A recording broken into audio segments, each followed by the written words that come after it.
Sports ये सिखाता है कि हारना नहीं है। स्पोर्ट्स ये सिखाता है जीतने के लिए प्रयास होना बहुत ज़रूरी है। हम लोग जब एक लेग उठाते हैं ना तो दूसरा लेग ऑटोमेटिकली उसके साथ आगे आता है। वो तो एक इसको उठाओ तो ये साथ में आने ही वाला है and then your journey starts. तो ये story I am very sure आपको पसंद आएगी, क्योंकि ये एक कॉमन मैन की स्टोरी है। इसके पीछे कोई ग्लैमर नहीं है। So what is this Khardung La challenge? This is the only marathon where I can see my finish line from 42 kilometres long. Lukla airport world's dangerous airport है और माउंटेन में बनाया हुआ एयरपोर्ट है, क्योंकि वहाँ पे जो फ्लाइट की लैंडिंग होती है वो किसी वजह से लैंड नहीं हो पाया तो वो यहाँ पे 3-4 हजार फुट डीप वैली में गिर जाएगा।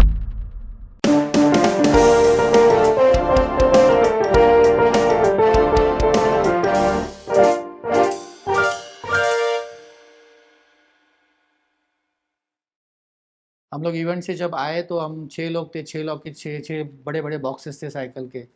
तो वो कस्टम वाला बंदा बोलता है ये कहाँ से लाया आपने?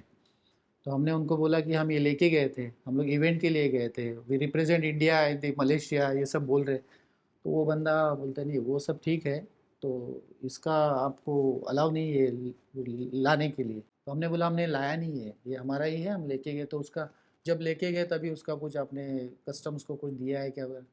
बोला सर ऐसा कोई फॉर्मेलिटी वो टाइम किसी ने किया नहीं। तो वो एयरलाइन वालों का इशू होगा। और उसमें उसने हमारे 2-3 घंटे ऐसे निकाल लिए। फिर हमारे में एक लेडी थी, उसने भी बताया सर इतना तो सोचो कि हम लोग कोई इवेंट के लिए कोई देश में जा रहे हैं, हमारे कंट्री को प्रेजेंट कर रहे हैं और वहाँ से कुछ अच्छा टाइटल लेके इंडिया में आ रहे हैं, और आप यहाँ पे कस्टम में हमको ये सब अड़ा के हमारी मुश्किल कर रहे हो। तो फिर बाद में उसने कुछ उसको अच्छा दिल से उसने छोड़ दिया। लेकिन ये डिफ़िकल्टीज आती है, आपको साइकिल कैरी करना है, सामान कैरी करना है, एवरीथिंग। सो ये चीज़ हमारे हमारे दर्शकों को ये बतानी ज़रूरी है कि जब आप यहाँ से साइकिल लेकर जाओगे तो फॉर अ बेटर वर्जन आप आपका डिक्लेयर कर दो कस्टम्स में, और जो भी डॉक्यूमेंटेशन कर सकते हो वो डॉक्यूमेंट पहले ही कर दो, सो दैट वापसी में आपको कोई सवाल जवाब नहीं आए। राइट। राइट। अब ये पूरा प्रोसेस करते वक्त ये जो ऑर्गेनाइजर्स होते हैं उनका क्या रोल होता है? क्या वो सिर्फ ऑर्गेनाइज करते हैं, फीस लेते हैं, टाइटल देते हैं, टी शर्ट देते हैं और आपको जाने बोलते हैं, या उनका भी इसके अंदर कोई रोल होता है? मेडिकल गवर्नेंस हो गया, इमरजेंसी हो गया, क्विक रिस्पांस टीम होगी, ये सब चीज़ उनका क्या कंट्रीब्यूशन होता है ये इवेंट में? जैसे आपने बताया उनका ये तो कंट्रीब्यूशन उनका होता है। हर जो भी पार्टिसिपेंट है उसका पूरे लाइफ की जिम्मेदारी वो इवेंट में उनको लेनी है। इमरजेंसी में कुछ उसको डिफ़िकल्टी है तो उसको हेल्प देनी है। फिर ये पूरा इवेंट को स्मूथली ऑर्गेनाइज करना है। आपकी साइकिल आप ट्रांजिशन में छोड़ के जाते हो, एक दिन पहले उसका केयर लेना है। स्विमिंग में आपको अगर कोई तकलीफ़ है तो उसको हेल्प देना है और पूरा रजिस्ट्रेशन प्रोसेस स्मूथली करना है। बाकी रहने का वगैरह जो सब है वो आपको आपका करना है।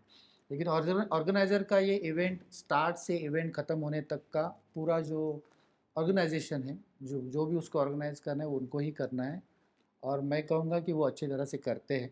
हमको कोई डिफ़िकल्टी आती नहीं, कुछ कहीं पे कुछ कम नहीं पड़ता है। जो भी उन्होंने कमिट किया है वो उन लोग देते हैं।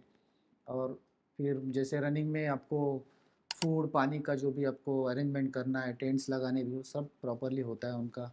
फिर उनका बाइक पे लोग आपके पीछे मेडिकल वाले भी होते हैं, एम्बुलेंसेस होती है।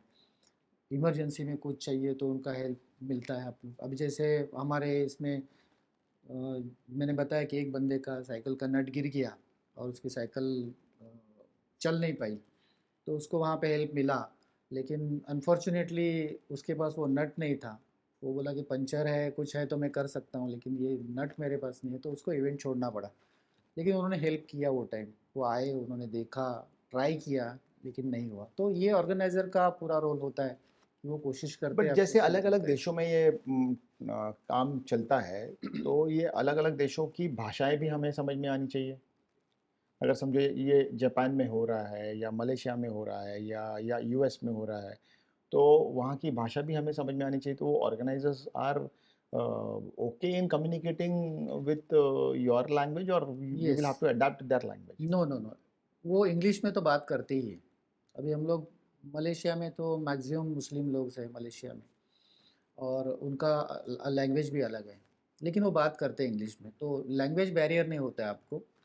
आप कम्युनिकेट कर सकते हो उनके साथ, कोई लैंग्वेज ये मेजर अलग-अलग देशों में होता है, 22 हुँ, देश ये चीज़ चलाते जी, हैं, बराबर है? ये हुँ, एक्टिविटी चलाते हैं।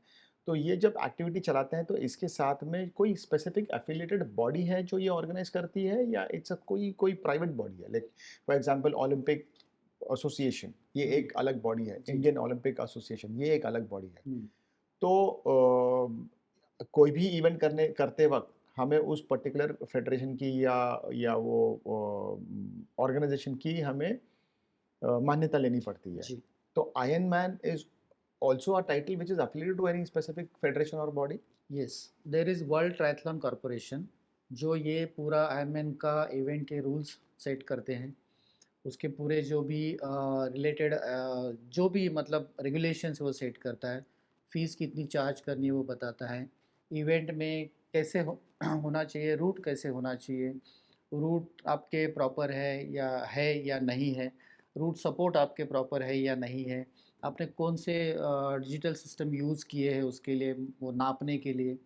तो ये सब पूरा डब्ल्यूटीसी जो है वो इसको गवर्न करती है, और डब्ल्यूटीसी की मान्यता जब तक कोई भी ये इवेंट को नहीं है, तब तक वो आयरन का टाइटल नहीं दे नहीं सकती है। देगी।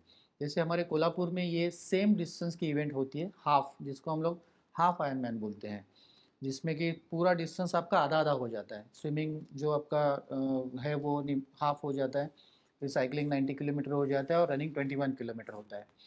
तो ये कोल्हापुर में चलाती है, कोल्हापुर तो वहाँ पे उन लोग इवेंट तो पूरा उसी तरह की तरीके से होता है, लेकिन उसको टाइटल वो आयरन मैन नहीं दे पाते हैं, because they are not affiliated to WTC.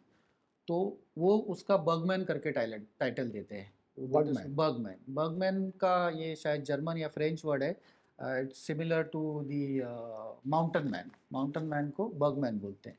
Okay. तो वो टाइटल देती है। तो ये जो गोवा में होता है, ये वो सेम बॉडी है जो यस, चलाती गोवा में जो होती है वो हाफ आयरनमैन होती है, और it is govern by WTC, तो वो हाफ आयरनमैन है? का अच्छा। टाइटल दे सकते हैं। सो कोई भी एमेच्योर को हाफ आयरन से शुरू करना चाहिए या वो डायरेक्टली जंप करना चाहिए फुल आयरन के लिए? कर सकते हो आप, अगर आप डायरेक्ट भी आयरनमैन कर सकते हो, जैसे मैंने बताया प्रीवियसली कि आपका अगर ट्रेनिंग प्लान अच्छा है, आप कमिटेड हो, आप डेडिकेटली प्रैक्टिस कर रहे हो, तो आप डायरेक्टली आयरनमैन के लिए जा सकते हैं।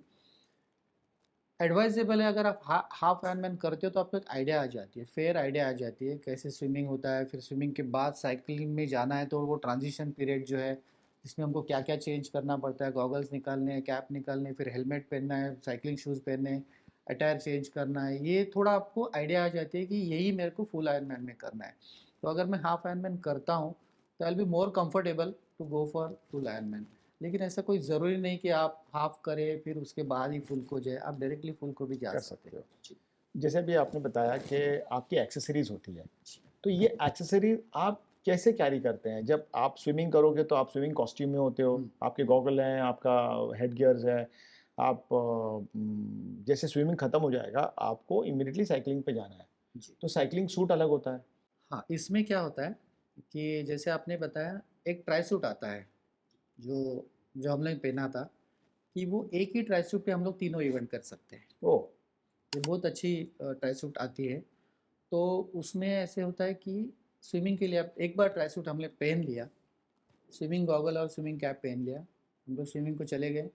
स्विमिंग फिनिश करने के बाद हम लोग बाहर आए, तो हम लोग ट्रांजिशन वन में आ गए। ट्रांजिशन वन में हमारी बाइक है, और हमारी ट्रांजिशन वन में बाइक को लगने वाली एसेसरीज़ की बैग है। ओके, तो वो ट्रांजिशन वन में हम लोग आते हैं, वो हम पहले से सेट करके वो रखते हैं? पूरा सेट होता है। ऑर्गेनाइज़र जो अपने ऑर्गेनाइज जो बोले ऑर्गेनाइज़र, ये पूरा टेक केयर करता है उसका, वो पहले से आपको रखना है वहाँ पे। तो वो बैग में मेरी वो एक्सेसरीज़ है। तो मैं आता हूँ, मेरा स्विमिंग कैप निकालता हूँ, स्विमिंग गॉगल निकालता हूँ, कपड़े तो मेरे वही हैं। फिर मैं साइकिलिंग के शूज़ पहनता हूँ, हेलमेट पहनता हूँ, साइकिलिंग का गॉगल चाहिए तो पहनता हूँ। फिर मुझे बिब लगाना है, जो मेरा नंबर है वो मैं लगाता हूँ, कुछ जेल बिल खा लेता हूँ। ये मेरा हो गया रेडी फॉर साइकिलिंग। मैं साइकिल लेता हूँ, साइकिलिंग के लिए चला जाता हूँ। मैं 180 किलोमीटर साइकिलिंग करके ट्रांजिशन 2 में आता हूँ, जहाँ पे मेरी साइकिल में वो ऑर्गेनाइज़र जो भी है बंदे, उनको हैंड ओवर सरेंडर करता करना हूँ, है। वो रख देते हैं प्रॉपरली। फिर वहाँ पे मेरा सेकंड बैग होता है, जहाँ पे मेरे रनिंग गियर्स है। तो मैं वहाँ से वहाँ पे आके हेलमेट निकालता हूँ, फिर मेरे साइकिलिंग शूज़ निकालता हूँ, रनिंग शूज़ पहनता हूँ, रनिंग कैप पहनता हूँ, जो भी रनिंग के लिए मुझे चाहिए वो लेता हूँ। बाकी का वही बैग में रख के बैग छोड़ देता हूँ वहाँ पे, एंड गो फॉर रनिंग। फिर ये सब होने के बाद मेरा पूरा इवेंट ख़त्म होने के बाद दूसरे दिन जाके जो भी हमारा साइकिल है, हमारे जो गियर्स हमने बैग्स में रखे हैं, वो सब हमको कलेक्ट करना है। वो सब उसका सब जो केयर है वो ऑर्गेनाइज़र को लेना पड़ता है, क्योंकि 10-10, 12-12 लाख की एक-एक की साइकिल है, तो कहीं पे किसी का चोरी ना हो जाए, सामान रखते हैं हम लोग। तो ये सब हमको दूसरे दिन कलेक्ट करना है, फिर वो लेके आना है एंड देन अपना बाइक जर्नी चालू हो जाता है। तो उसको वापस पैक करना है और उसको उसको पैक करना है, उसको डिसमेंटल करना है, तो साइकिल तो आप पूरी तो पूरी बॉक्स में जाती नहीं, उसको डिसमेंटल करो, फिर उसके बहुत सारी फॉर्मेलिटीज़ करो, पैक करो, टेपिंग करो, ये करो, बहुत सारा उसका लॉजिस्टिक्स है, तो ये सब खुद को करना पड़ता है। खुद को करना राइट। जैसे हम कह रहे थे कि ये जो आयरन मैन का टाइटल है, जैसे हम ओलंपिक्स में जाते हैं तो हमें एक मेडल मिलता है, राइट? और वो एक बहुत बड़ी बात होती है, राइट? राइट। तो ये आयरन मैन का जो टाइटल है, जब हम लेकर भारत में आते हैं, तो क्या ये वो equivalent to that particular recognition होता है या ये अभी रिकॉग्नाइज हो रहा है? नहीं, जब तक मैं जानता हूँ कि आयरन मैन ये कम से कम 30-35 साल पहले से शुरू है इवेंट, ओके। वर्ल्ड में होती हैं। इंडिया में हमको पता नहीं है। और आज की तारीख में जब तक मैं नॉलेज रखता हूँ कि 700 या 700 से 85 आयरन मैन इंडिया में है, जिसमें हम इंक्लूड हो गए अभी। ओह! तो कंसिडरिंग 140 करोर्स ऑफ पॉपुलेशन, जिसमें 700 are the only Ironman in India. लेकिन मैं ये भी बिलीव करता हूँ कि अभी इसका जो पॉपुलैरिटी हो रहा है, तो इन कमिंग फ्यूचर लोगों को ये पता चल रहा है, तो ज़्यादा से ज़्यादा लोग इसमें आयरन मैन होएंगे, ऐसा मुझे लगता है। क्योंकि अभी ये बहुत सारा इंटरनेट पे अवेलेबल हो चुका है, लोगों को पता चला है। खाली थोड़ा कॉस्ट इफ़ेक्टिव है, इसलिए लोग थोड़ा बैक फुट पे है, लेकिन जिनको-जिनको ये पॉसिबल है वो करेंगे, तो इसका रेट जो है वो अभी मेरे ख़्याल से ज़्यादा फ़ास्ट ग्रो हो सकता है। Okay. While doing all these things, हम जब खाना खाते हैं, हम जब ये न्यूट्रिशन फ़ॉलो करते हैं, तो सीरियसली स्वीट्स को हमको सीरियसली छोड़ना पड़ता है या घर का कोई भी गाजर का हलवा या जो माँ ने बनाया खीर है या बीवी ने बनाया कोई केक है, वो हम खा सकते हैं? I mean I know it's a very stupid question, लेकिन जैसे आपने बताया कि घर का खाना खाओ, अगर मेरी माँ ने या मेरी बीवी ने या कोई स्पेसिफिक इवेंट के लिए दशहरा, दिवाली या गुड़ी पड़वा के दिन हमने कोई एक घर में मिठाई बना ली, तो क्या वो नॉर्मल मिठाई भी हम नहीं खा सकते या हमको वो 2 साल, 3 साल के लिए वो सब चीज़ को क्विट करना पड़ता है? नहीं, नहीं, नहीं, ऐसे नहीं होता है, आप खा सकते हो। जैसे मैंने बताया कि कोई भी चीज़ अगर आप एक्सट्रीम करते हो तो वो गलत हो जाती है। जैसे घर में कोई फंक्शन के लिए कुछ बनता है तो हमको खाना ही है, नहीं खाएँगे तो फिर दूसरा कुछ खाना पड़ेगा, तो हमको खाना ही है वो। तो खाली उसको हम लोग ये ध्यान में रखें कि हम लोग कोई चीज़ के लिए या तो कोई इवेंट के लिए हम लोग प्रिपेयर कर रहे हैं, तो हमको सब बाजू से इसका ख़्याल रखना है कि कहीं पे ये ज़्यादा ना हो जाए और उसके वजह से मुझे डाइट्स में कुछ इश्यू हो जाए, फिर डाइट में इश्यू होने की वजह से मैं मेरी रूटीन स्किप करूँ, मेरा एक्सरसाइज स्किप करूँ, ये नहीं होना चाहिए। इतना हम लोग अगर ध्यान में रखें, तो 1-2 स्वीट खाने से आयरन मैन की इसमें आपका कुछ ज़्यादा वेट बढ़ने वाला है नहीं, क्योंकि आपका एक्सर्शन इतना होता है कि आपको ये 1 लड्डू या तो 2 लड्डू कहाँ जाएँगे आपको पता भी नहीं चलेगा। ये पूरा जर्नी जब हम कर रहे हैं और ये जर्नी में जो हमने training, food, sleep, personal life, professional life, social life और ये जितने भी एस्पेक्ट्स हैं लाइफ के, मैंने बीच में एक हमारे बंधु एक स्टैंड अप कॉमेडियन ने एक ऐसा कॉमेडी कर दिया मैराथन के ऊपर कि यू नो उसके लिए शायद वो हँसी की बात थी, लेकिन वो बात कहीं हमें समझनी बहुत ज़रूरी है कि मैराथन जो है, उन्होंने ऐसे कॉमेडी में कहा कि कुछ लोग ऐसे होते हैं मैराथन में सुबह दौड़ना शुरू करते हैं, 40-50 किलोमीटर दौड़ते हैं, क्यों दौड़ रहे हैं उन्हें पता नहीं और उसके बाद वो दौड़ते-दौड़ते वहाँ तक जाने के बाद फिर टैक्सी पकड़ के वापस घर आ जाते हैं। तो एनीवे इट वाज़ उन्होंने उसको बहुत कॉमेडी का एक रूप दिया। ऑफ़ कोर्स वो उनके अंदर वो एक कला होगी तो उन्होंने वो चीज़ का रूप दिया। काफ़ी लोगों ने उसके ऊपर ठहाके भी लगाए। लेकिन मैराथन जितना मुझे समझ में आता है, मैराथन ये एक लड़ाई है हमारे खुद से खुद को चैलेंज करने की। ये आप कितना समझते हो? ये आप कितना मान्यता देते हो? मैं इसको ये कहूँगा कि जो भी टाइटल अभी तक मैंने ये कंपटीशन में लिए हैं, जैसे आयरन मैन लिया है या तो मैंने खारदुंगला चैलेंज किया है या तो बहुत सारे मेरे पास मेडल्स है, तो ये हमेशा कंपटीशन मेरी मेरे साथ रही है, ना कि मैंने किसी को कंपेयर किया है। वो क्या करता है, उसने क्या किया, ये मेरा कंपैरिजन कभी भी नहीं रहा। और मैं ये एमेच्योर लोगों को ये कहूँगा डेफिनेटली कि ये आप लोग भी ना करें। हमेशा आपकी कंपटीशन आपसे रखो। एक स्टेप मैं कल क्या था और आज मैं क्या आगे चला गया, ये देखो, सोचो इसको। ना कि किसी ने क्या किया, उसका क्या हुआ है, उसके पास क्या है, उसने कितना किया, ये नहीं देखे आप। ये देखना काम जो एलीट है उनका है, जो कि इसके ऊपर ही उनका ब्रेड एंड बटर है। उनको देखना है कि भाई अगर मैं कल टाइटल में नहीं आया तो मुझे पैसा नहीं मिलेगा, मुझे खाना नहीं मिलेगा। हम लोग का ये नहीं है, हम लोग एमेच्योर हैं, तो हम लोग यही सोचें कि आज से मैं कल कितना बेटर होता हूँ। टुमारो मुझे कुछ और बेटर करना है। तो मैंने जैसे बताया आपको कि ये जर्नी में आई हैव स्टार्टेड फ्रॉम छोटा-छोटा रेसेस एंड आगे-आगे जाते-जाते I came up to this Iron Man. तो ये हमेशा कंपटीशन आपने अपने साथ रखो, अपने को बेटर सिद्ध करने के लिए ये रखो। चैलेंज अपने आप करो, अपने आप को करो कि मैं आज मैं 20 दौड़ा हूँ तो मैं अगले महीने में 25 दौड़ूँगा, फिर 30 दौड़ूँगा। तो ये चैलेंज ये कंपटीशन आपकी आपके साथ ही होनी चाहिए, ना कि दूसरों के साथ होनी चाहिए। ये मेरा मतलब मैं बिलीव करता हूँ इसमें और मैं भी वही राह पे चल रहा हूँ आगे।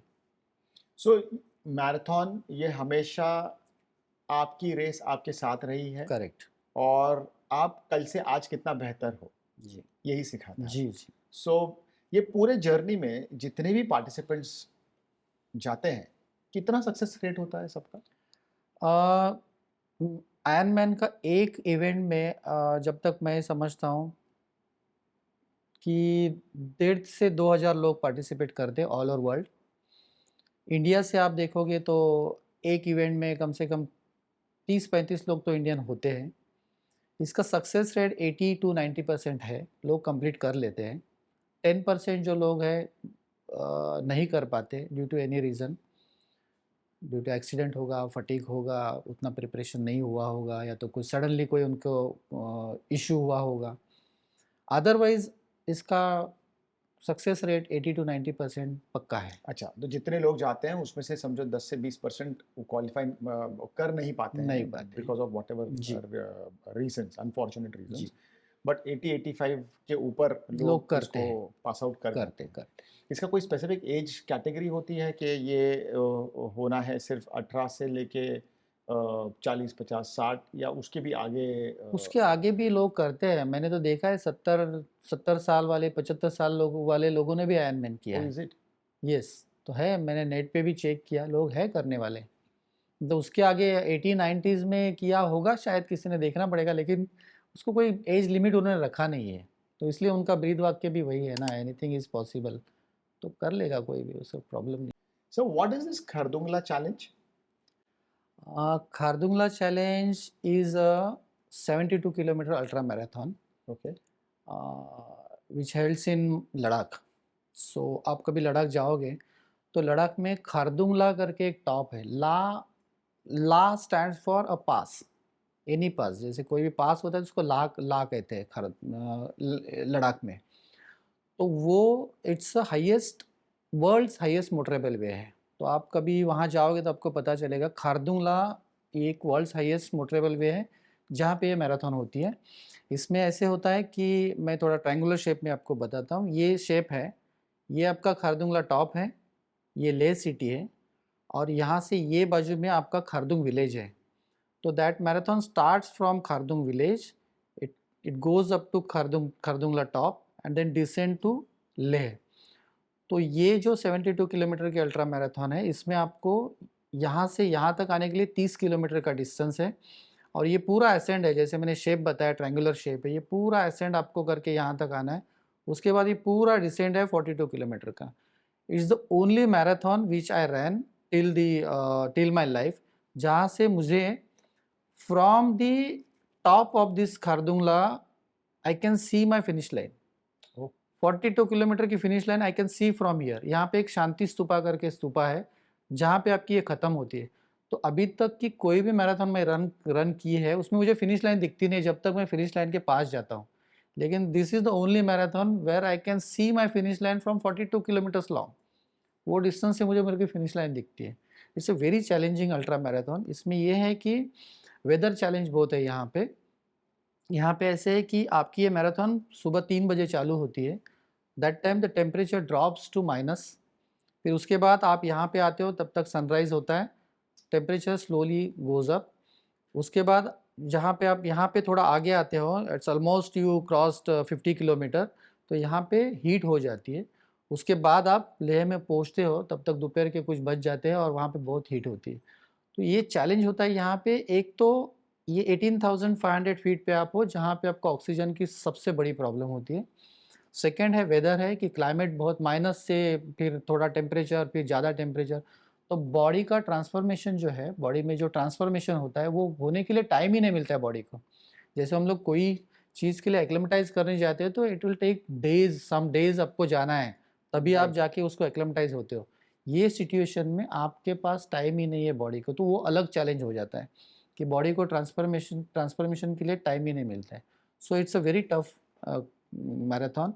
और ये world's one of the highest marathon है which is at At that particular peak. on the on that particular peak. It's a 72 kilometre ultra marathon. Very nice. तो ये खारदुंग नाम, ये ये आपने खारदुंग कभी किया टॉप था है। सर? ये I did it in 2019 before Covid. Before Covid. उसके बाद कोविड चालू हुआ। ओके। सो उसके लिए भी सेम प्रिपरेशन थी? उसके लिए थोड़ा प्रिपरेशन अलग था because that was a single event, leg event था, खाली भागना ही था, उसमें साइकिलिंग और स्विमिंग का तो कोई रोल था ही नहीं। लेकिन यहाँ पे अभी हम लोग वो टेम्परेचर का तो प्रैक्टिस नहीं कर सकते हैं। कैसे करें कि कैसे करेंगे? लो ऑक्सीजन का प्रैक्टिस हम लोग कैसे करें? तो लो ऑक्सीजन के हम लोग कुछ करते थे, यहाँ पे कोई मास्क मिलते हैं, वो मास्क लगा के हम लोग दौड़ते थे, जिससे होता था कि एयर कम जाता है आपके बॉडी में, अल्टीमेटली आपको ऑक्सीजन कम मिलता है और वो आपका प्रैक्टिस हो जाता है। ऐसे कुछ हम लोग किए यहाँ पे, ट्रायल एंड एरर, बट हो गया सक्सेसफुली। Very nice. बट ये जो बॉडी फिटनेस है, इस इस दौरान कभी आपको कोविड के टाइम पे इसका कितना इम्पैक्ट हुआ, कितना आपको इसका फायदा हुआ? बीइंग अ बैंकर, आपको मालूम था कोविड में बैंक चालू थी, तो हमको कोविड में छुट्टी नहीं थी, तो हमको बैंक में जाना ही पड़ता था। तो शायद मुझे ऐसे लगता है कि मुझे इसका कोई इम्पैक्ट नहीं हुआ। एक बार मुझे फ़ीवर आया था, लेकिन वो ऐसा कोविड का फ़ीवर था वगैरह, ऐसे कोई डिक्लेयर नहीं हुआ। लेकिन पूरा हम लोग जो 2-3 साल काम पे जा रहे थे, तो ये इसका फ़ायदा ही हुआ कि हम लोग फिज़िकली फ़िट थे, तो ये कोई इम्पैक्ट हमारे बिकॉज पास नहीं कोविड आई। में सबसे बड़ा जो इम्पैक्ट था वाज लंग्स, जी। राइट? और ऑफ कोर्स फीवर और फिर वो ब्रीदिंग और ये सब चीज़ का टेक्निक। मैंने बहुत अपने सर्वे में मैंने देखा है कि जितने भी स्पोर्ट्स के लोग थे जिन्होंने इसके ऊपर मेहनत किया, वो कोविड से के आसपास भी नहीं थे। जी। सो डेफिनेटली सेहत जो है, आपत्ति तो कभी भी आ सकती है, आपत्ति आएगी, बोल नहीं सकते हैं आज आएगी कल आएगी, बट उसके लिए आपको पहले से ही प्रिपेयर होना बहुत प्रिपेयर ज़रूरी होना होता है, ज़रूरी। Which is a live example in form of mister Ravindra Patil. So you have done Everest base camp also. जी। So एवरेस्ट बेस कैंप में कुछ 18,500 फीट तक आपने वो इवेंट स्केल किया किया, है, वो हाँ, हाँ। स्केल अप किया है। उसके बारे में थोड़ा सा आप मेरे दर्शकों को बताइए, बिकॉज आपसे बात करते वक्त सिर्फ मुझे ये समझ में आ रहा है कि सर का जो सीमा है वो उन्होंने सिर्फ रनिंग या स्विमिंग या रनिंग, स्विमिंग या साइक्लिंग। साइक्लिंग पे नहीं रखी है, तो डेफिनेटली ट्रैकिंग के ऊपर भी उन्होंने की है। तो थोड़ा-सा मेरे को आप बेस कैंप के बारे में बताइए प्लीज़। एवरेस्ट बेस कैंप एक हाई एल्टीट्यूड का ट्रैक होता है। अभी एवरेस्ट बेस कैंप बोलेंगे तो एवरेस्ट का बेस जहाँ से एक्चुअली एवरेस्ट को स्केल करने के लिए क्लाइंबिंग चालू होते हैं, तो एक्सपीडिशन चालू होते हैं। अभी यहाँ जाने के लिए बेसिकली आपको नेपाल जाना पड़ता है। ओके, नेपाल में जाने के बाद काठमांडू से आपको फ़्लाइट लेनी है, चार्टर्ड फ़्लाइट, और वो जाती है लुकला एयरपोर्ट की तरफ। लुकला एयरपोर्ट आप कभी गूगल पे सर्च करो, वर्ल्ड्स डेंजरस एयरपोर्ट है, क्योंकि वहाँ पे जो फ्लाइट की लैंडिंग होती है वो जैसे कि उसको कोई ऐसा ये नहीं है, अगर यहाँ पे लैंड नहीं हुआ, फ्लाइट किसी वजह से लैंड नहीं हो पाया, तो वो यहाँ पे 3-4 हज़ार फुट डीप वैली में गिर जाएगा, ऐसा उसका फॉर्मेशन है। ओह गॉड। और माउंटेन में बनाया हुआ एयरपोर्ट है। आप कभी नेट पे देख लो, इट्स वर्ल्ड्स डेंजरस एयरपोर्ट। उसका जो तो रनवे जो है, दैट रनवे इटसेल्फ, जब आपका फ्लाइट लैंड करता है, तो अगर गलती से अगर पायलट का कुछ यहाँ पे संतुलन नहीं रहा और उसके वो जो चक्के हैं वो यहाँ पे टच नहीं हो पाए, तो इसके नीचे 4 या 5 हज़ार फुट की खाई है जिसपे ये फ्लाइट गिर सकती है। तो it's again a world's most dangerous airport है। तो यहाँ पे आप उतरते हो, फिर लुकला से आपकी जर्नी चालू होती है ट्रेकिंग की, जो आपको एवरेस्ट बेस कैंप तक लेके जाती है। इसमें डे बाय डे आप ग्रेजुअली ग्रेजुअली हाइट गेन करते जाते हो, क्योंकि लुकला एयरपोर्ट से आपका जर्नी चालू होता है। पहले फाकड़िंग आता है, उसके बाद नामचे बाजार आता है, उसके बाद तेंगबोचे आता है, फिर फेरीचे आता है, फिर लोबूचे आता है, फिर काला पत्थर गोरखशेप आता है। गोरखशेप इज़ अ लास्ट विलेज। यहाँ से 2 रूट आगे चले जाते हैं, एक राइट में जाओगे तो आप एवरेस्ट बेस कैंप को जाओगे, और गोरखशेप से अगर आप लेफ्ट लेते हो तो आप काला पत्थर करके एक पीक है, वो पीक पे जाओगे। अभी यहाँ तक आने के बाद वो पीक पे आते हो तो वो पीक ऐसे सिचुएट है कि उसके सामने एवरेस्ट की पूरी बालकनी आपको दिखती है। बालकनी मतलब आप जब खड़े होते हो काला पत्थर पे और सामने देखते हो स्ट्रेट 90 डिग्री, तो आपको एवरेस्ट दिखता है। लेफ्ट से चालू करोगे तो आप पुमोरी करके एक पीक है, बड़ा पीक है। पुमोरी के बाद लिंक ट्रेन है, लिंक ट्रेन के बाद एवरेस्ट शोल्डर है, एवरेस्ट शोल्डर के पीछे अपना एवरेस्ट पीक है, जो हम लोग बोल रहे हैं वर्ल्ड्स हाईएस्ट पीक। उसके बाजू में लोत्से है, उसके बाजू में नुप्से है। तो ये पूरा गैलरी आपको वहाँ से दिखता है, इसलिए वो पीक पे हम लोग जाते हैं, जिसे काला पत्थर कहते हैं, विच इज़ 18,500 फीट। फिर वहाँ से हम लोग फिर गोरखशेप रिटर्न आते हैं, और गोरखशेप से हम लोग बेस कैंप की तरफ जाते हैं। बेस कैंप का सेटअप देखते हैं हम लोग। वो देखने के लिए बहुत बढ़िया रहता है, क्योंकि बहुत देशों की टीम वहाँ पे आती है, जो आज कल परसों में एवरेस्ट को स्केल करने वाली है। तो उनके टेंट्स होते हैं, उनका सेटअप होता है, फिर उनके गियर्स होते हैं, फिर उतने शेरपा लोग होते हैं, वो सब आप देख सकते हैं। तो यहाँ तक आपका एवरेस्ट बेस कैंप का ट्रैक होता है, और सिमिलरली आप वही जर्नी रिटर्न करते हो, और स्लोली स्लोली आप फिर से लुकला आ जाते हो। फिर लुकला से आप फ्लाई करके काठमांडू, काठमांडू से फ्लाई करके आप मुंबई। तो ये एक इंटरेस्टिंग ट्रैक है, बहुत ब्यूटीफुल है, लोगों को जाना चाहिए। और अभी तो बहुत सी सुविधा वहाँ पे हो चुकी है। जब मैं गया था तभी मैंने एक कॉल वाइफ को किया था वहाँ से, तो वो कॉल का वो टाइम का चार्जेस मुझे अभी भी याद है, 1 मिनट का कोई 300 रुपया था। इट्स वेरी कॉस्टली वो टाइम था। अभी बहुत सा चीप हुआ है, क्योंकि होता है क्या, वहाँ पे पानी की बॉटल भी आप लोगे तो 200-250 रुपये की पानी की बॉटल मिलती है आपको, क्योंकि इनको जो भी ये सब लेके जाना है उनको काठमांडू से फ्लाइट से लॉजिस्टिक्स। लुकला, तो लॉजिस्टिक्स से फिर ये कंधे पे लेके वहाँ तक वो रेस्टोरेंट में पहुँचाएंगे, तो उसका कॉस्ट बढ़ जाता है। बट वेरी इंटरेस्टिंग ट्रैक है। हम लोग एवरेस्ट तक तो नहीं जा पाएंगे, शायद भगवान करे कभी वो भी मौका मिल जाए तो एवरेस्ट पे भी चले जाए, लेकिन वहाँ तक नहीं तो लेकिन उसके बेस कैंप तक हम लोग जा सकते हैं। Anyone can go. थोड़ा प्रैक्टिस करेंगे, अच्छा से ट्रेनिंग करेंगे तो जा सकते हैं। उसको कोई गवर्नमेंट रेस्ट्रिक्शंस ऐसा नहीं है। हम लोग इन रूट हम लोग सागर माथा नेशनल पार्क क्रॉस करते हैं, वहाँ पे गवर्नमेंट अथॉरिटी वाले हमसे प्रॉपरली रिसीट बनाते हैं, फीस लेते, and then they allow you to go ahead. तो ये एवरेस्ट बेस सो कैंप का ट्रैक है। एवरेस्ट बेस कैंप में आपने जैसे एक बताया, एक साइड में काला पत्थर है और एक साइड में एवरेस्ट बेस कैंप है। जी। तो जो एवरेस्ट बेस कैंप है वहाँ से आपको एवरेस्ट दिखाई देता है? नहीं दिखता है। इसके लिए ही लोग जब जाते हैं तो काला पत्थर पे जाके वो बालकनी देखते हैं पूरा। So you said that everything is on a walking distance only. You cannot go by vehicle. No, वहाँ पे व्हीकल चलती नहीं है, तो आपको पैदल ही जाना तो है। पैदल तो ही जाना कितने है। किलोमीटर का वो ये ये होता है? मेरे ख्याल से मैं किलोमीटर में नहीं बता सकता हूँ, लेकिन कुछ लुकला से एवरेस्ट बेस कैंप का डिस्टेंस 60 या 65 किलोमीटर होगा। 70 किलोमीटर आई थिंक, ज़्यादा हुआ क्या? तो उतना होगा। 70 किलोमीटर चल के जाना है। चैलेंजिंग होता है, क्योंकि क्लाइमेटिकल कंडीशन बहुत डिफरेंट होती है। बट वो एक दिन में तो नहीं करता होगा ना कोई नहीं, नहीं, साथ नहीं, नहीं, सत्तर ये तो किलोमीटर आपको मैं बोला ना, आपको 5 या 6 दिन लगते हैं, क्योंकि वहाँ पे आप जब चलोगे ना आपका सामान लेके, तो आपको पता चलता है, आपकी साँस फूलते रहती है, आप नॉर्मल नहीं चल पाते हैं वहाँ पे। 1 किलोमीटर का डिस्टेंस अगर मैं यहाँ 10-15 मिनट में करता हूँ, तो वहाँ पे 1 किलोमीटर मेरे को आधा घंटे से ऊपर जाएगा, क्योंकि आप फास्ट नहीं चल सकते हो, आपकी साँस फूल जाएगी, क्योंकि ऑक्सीजन नहीं है एयर में। लेकिन चैलेंजिंग है, मेंटल गेम है, लेकिन आप कर सकते हो, इम्पॉसिबल नहीं है, आप कर सकते हो उसको, दैट आई कुछ भी डेफिनेटली से। पॉसिबल है। हाँ, तो that is what the average base I came mean is. I am so glad that आप सिर्फ आपकी जो लिमिटेशन आपने सिर्फ आयरन मैन तक सीमित नहीं रखी। ये आयरन मैन तो सिर्फ आपका ट्रेलर वर्जन है। आपका एक्चुअली अगर आपके ऊपर मैं एक स्टोरी लाइन लिखूं तो स्पोर्ट्स का एक बहुत अलग लेवल का चैलेंज सर ने अचीव किया है। Be it trekking, be it swimming, be it cycling, even if you talk about walking, generic walking, हम ऑक्सीजन को चैलेंज करके, हमारे शरीर को ऑक्सीजन बेस पे चैलेंज करके हम वो एवरेस्ट बेस कैंप तक पहुंचते हैं। तो ये story I am very sure आपको पसंद आएगी, क्योंकि ये एक कॉमन मैन की स्टोरी है। इसके पीछे कोई ग्लैमर नहीं है, उसके पीछे कोई पीआर मीडिया नहीं है, इसके पीछे कोई मार्केटिंग नहीं है, ना कोई आईपीएल जैसा बड़ा ब्रांड इसके पीछे लगा है।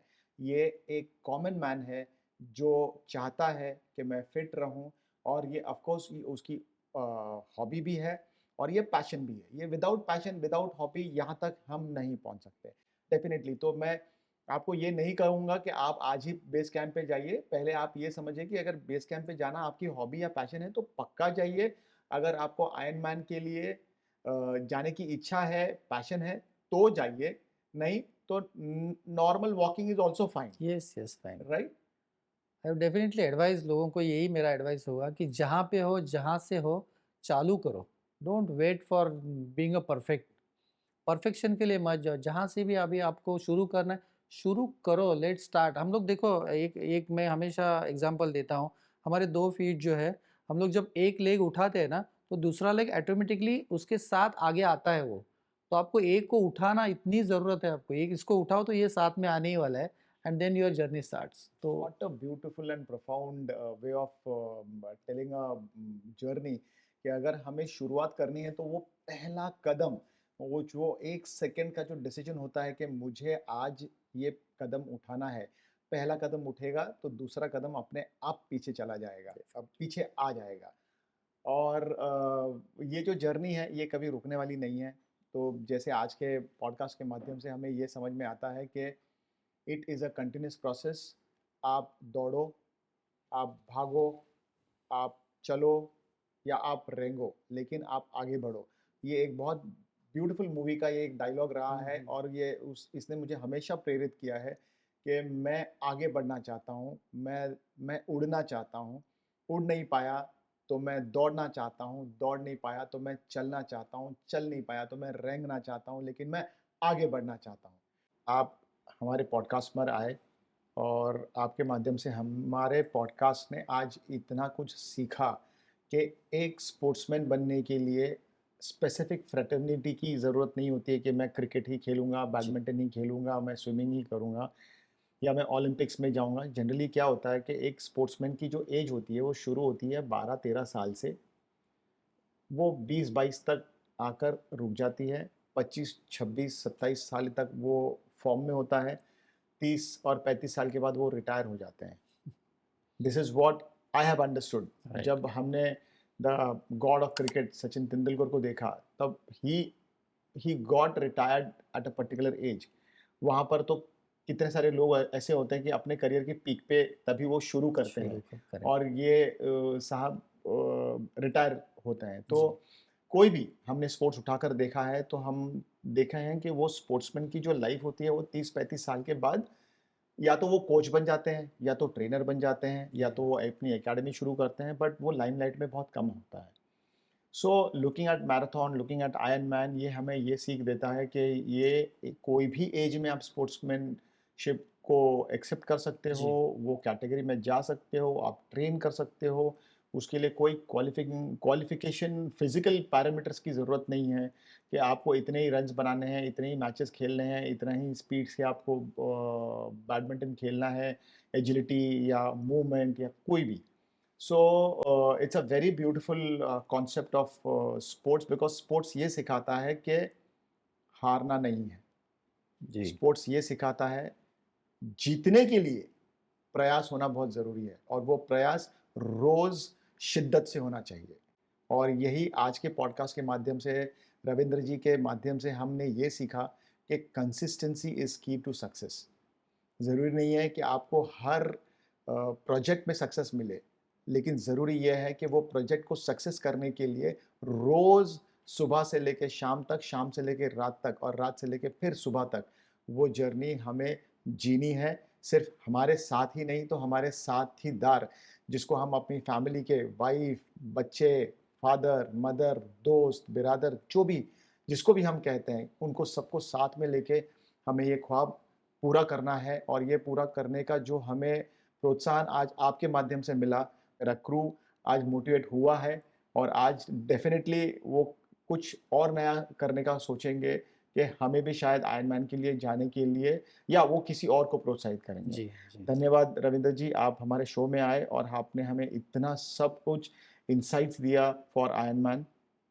हमने आयरन मैन को देखना तब से शुरू किया जब मिलिंद सोमन साहब ने आयरन मैन को प्रमोट करना शुरू जी। किया था, when he completed his iron man.